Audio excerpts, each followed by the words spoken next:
To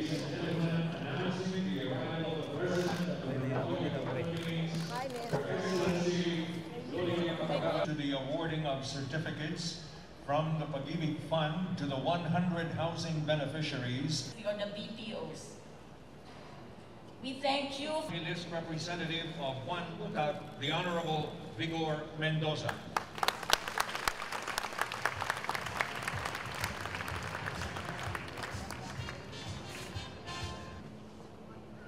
The President now presses the button signaling the start of the 3rd Philippine Real Estate Festival.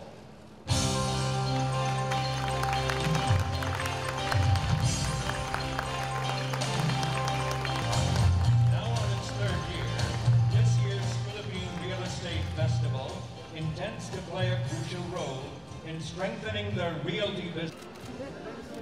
Baka hindi maniwala sa'yo. Pero maliit yun. Ang ganito lang na po. Ito.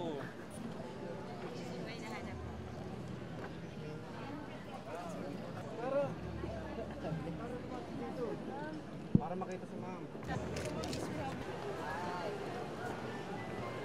Madam, can I invite to your Philippine Best Group? Okay. Value Oasis Market Highway. Yes. These are also medium-rise buildings to also accommodate the Filipino dream of owning a small medium-rise building. Opo, with a good lifestyle. Madam, thank you very much. I am Raul Justina po. Good luck. Yeah.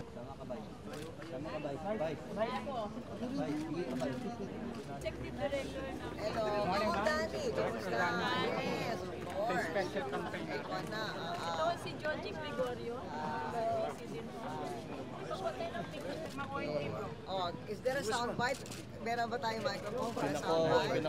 Ma'am, Mr. Tajib. Sa lahat, binabati natin ang real estate industry at si Vice President De Castro ang namumuno sa HUDC na lahat ng real estate agencies ng ating pamalaan dito sa real estate fair natin ngayon.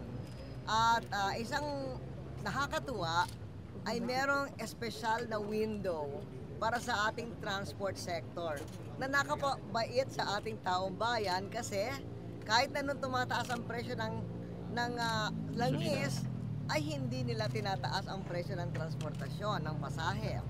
Kaya nga nung aking State of the Nation address nung isang taon, sinabi natin na tutulungan natin ang transport sector bilang bahagi ng katas ng VAT.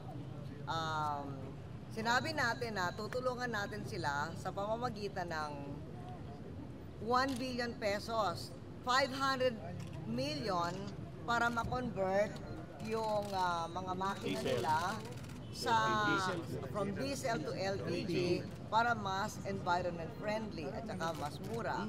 At yung 500 million naman ay para sa microfinance para sa kanilang mga pamilya.